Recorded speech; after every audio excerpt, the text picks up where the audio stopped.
Scientists observed protein and RNA molecules condensing into droplets, also known as membrane-free condensates, in many kinds of cells, such as bacterial and human cells. A group of colleagues made a study on fungus cells. This study revealed that RNA molecules end up in the same droplet if their 3D structures allowed complementary base pairing. According to one colleague, RNA molecules will end up in different droplets as long as their secondary or 3D structures showed any complementarity.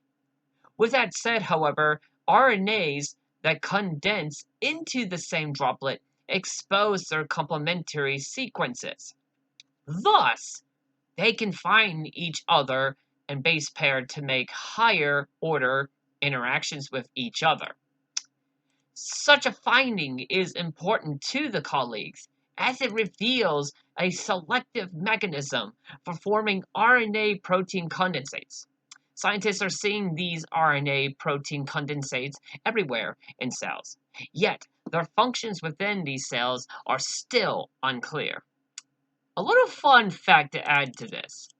Scientists made indications that the transition of these liquid condensates into a more solid state could be a factor in protein aggregation diseases such as Alzheimer's, Parkinson's, and Huntington's diseases, ALS, and prion diseases. The idea of self-organization of cells revealed a unique method of lowering entropy.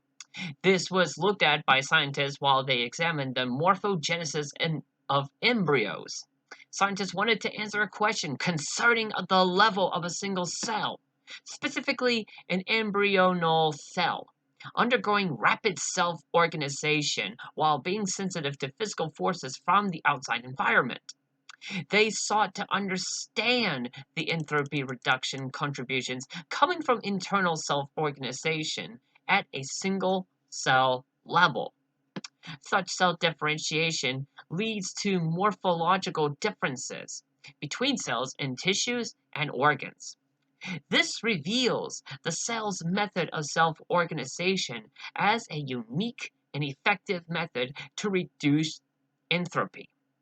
Thus, self-organization of cells serves as an entropy reduction process. With that said, embryonal cells undergo rapid self-organization, which greatly reduces entropy. Entropy reduction relies on both energy supply for metastable non-equilibrium state creation and electrical pressure and chemical potential gradients across semi-permeable membranes. Electric potential differences also prove to be an asset for this process.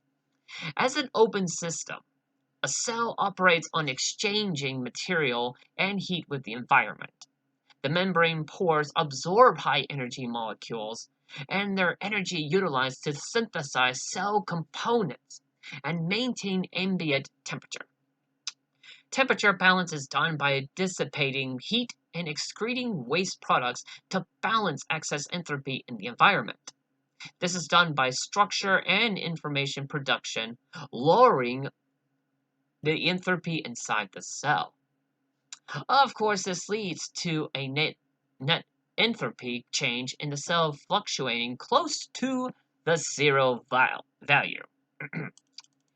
As we look deeper into the issue of entropy reduction by cellular process, specifically in the production of macromolecules like proteins, we see that assembled atoms lose their degrees of freedom when they join together. As we view the simplest case of a peptide chain as a semi-flexible rod, we see that each amino acid prior to the assembly process possesses 3 translational and 3 rotational degrees of freedom. Along with that, they also have some eternal degrees of freedom that survive the assembly process. But once a peptide has been assembled, only small rotations around the backbone are permitted.